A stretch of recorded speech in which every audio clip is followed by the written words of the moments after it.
classe A, materiais sólidos, como madeira, borracha, papel, tudo aquilo que queima por superfície e profundidade. Então a técnica de contenção do fogo com esse extintor é o resfriamento, porque ele vai resfriar por superfície e por profundidade. Na classe B, líquidos inflamáveis. E aqui já também entra a questão do óleo, por ser um líquido inflamável, só que o óleo ele pega fogo em alta temperatura. Quando a panela esquenta muito, começa a surgir umas fumaças, daqui a pouco entra no ponto de combustão, pega fogo sozinho dentro da panela. E esse extintor aqui, ele vai fazer a extinção por abafamento. É quando eu jogo um pouquinho de seco por cima do fogo, ele vai a película por cima do fogo e vai apagar a película por abafamento.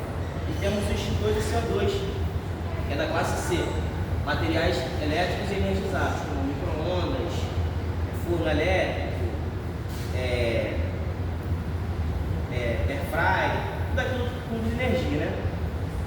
Esse extintor aqui, tanto esse quanto esse, ele pode ser usado na classe C. Você pode reparar aqui pelo rótulo, classe B e C, líquidos inflamáveis e materiais energizados. Porém, esse extintor aqui tem uma questão. Se você usar ele para apagar um incêndio no notebook, uma televisão, que é um material elétrico, ele vai extinguir o fogo, porém ele vai danificar o material. Se eu usar esse aqui vai apagar por resfriamento também. Mas por quê? Porque ele é um extintor de monóxido de carbono, tem uma temperatura muito baixa, então ele vai resfriar o local, ele vai tirar o fogo e vai resfriar a ponto de cessar o fogo. Só tem um detalhe nesse extintor aqui. Eu não posso usar ele em um local muito fechado. Por exemplo, quando pegou fogo alguma coisa no banheiro, é um local muito pequeno. O agente extintor dele, que é o monóxido de carbono, ele é muito pesado comparado ao oxigênio. Então, quando eu utilizo ele vai fazer com que o oxigênio suba e ele vai ficar por baixo. O que pode acontecer? Numa sala fechada, eu vou acabar inalando aquele monóxido de carbono. O que vai acontecer comigo? Automaticamente eu vou desmaiar. Então, se eu fui conter um princípio de incêndio com esse extintor e eu usei de maneira constante, apertei o gatilho e foi direto, ele vai tirar o oxigênio daquela sala e eu vou acabar inalando, além de fumaça, o monóxido de carbono. Então você, além de tentar conter o princípio, você vai se tornar uma vítima. Entendeu? Agora eu vou mostrar para vocês na prática como é feita o procedimento para a gente utilizar o extintor.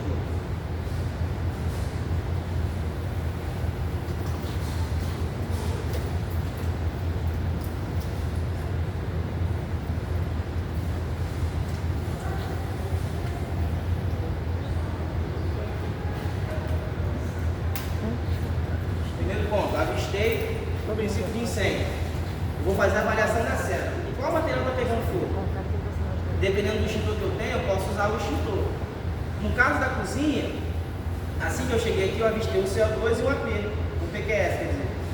Quando eu fui atuar com o PQS, que eu acionei ele, eu fui testar ele não funcionou. Eu tive que voltar aqui fora, procurar um outro PQS, porque só tinha água e CO2, não ia me atender para o tipo de incêndio que eu tinha na panela. Então eu procurei um outro PQS, fiz o teste, vou fazer com AP, avaliei o cenário. Agora eu vou testar o extintor. Vou romper o lacre, rompi o lacre, tirei o pino de fixação. Agora,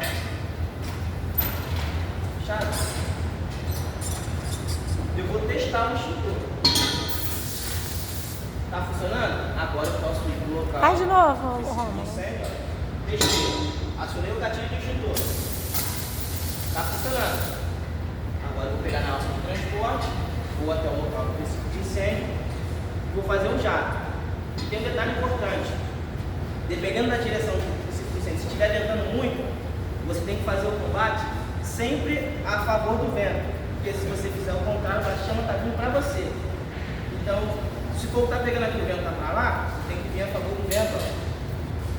Para ele não pegar em mim, não o local de a água e respingar em mim. PQS eu não vou utilizar, questão ambiental, só quando acontece uma situação real, né? Mas o CO2, esse é o mais importante, porque a gente tem que ter muita atenção com esse extintor. Toda vez que eu romper o ar e for fazer o teste, em hipótese alguma, eu posso pegar aqui. Isso aqui é o difusor. Quando eu aciono o gatilho, ele fica numa temperatura tão fria que ele pode congelar minha mão e dar uma queimadura. Então eu tenho que pegar sempre no punho. Peguei no punho, fiz o teste. Vou fazer o teste do extintor. Está funcionando? Vou para o local da ocorrência e vou atuar com ele, fazendo esse movimento circular, para conseguir concentrar o ponto do fogo. Mas você repararam que ele foi numa distância considerável? Só que tem uma coisa que é peculiar. Quando eu solto o difusor, tem uma peça chamada quebra-jato.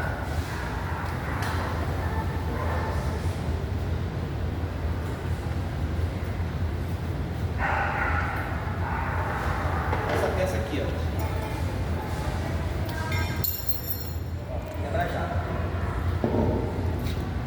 Tá vendo aqui tem uns furinhos aqui? Eu consigo tirar o quebra-jato do meu extintor. Se eu tiver uma situação mais difícil, para quem tem uma expertise maior, pode fazer isso aqui, ó. Vocês repararam que com o difusor ele tem uma pressão, né? Agora sem o difusor, olha a diferença. Reparou a pressão? Importante, nunca segurar aqui ou aqui, é sempre na ponta, mas não colocando a mão porque você vai congelar sua mão, sempre aqui. Porque se eu segurar aqui e apertar, ele vai bater no meu rosto, ele vai dar um rabite. Então é sempre segurar aqui, direção ao fogo, que a gente consegue ter um combate eficiente. Então o extintor, ele é um equipamento 100% preciso e necessário para o princípio de incêndio.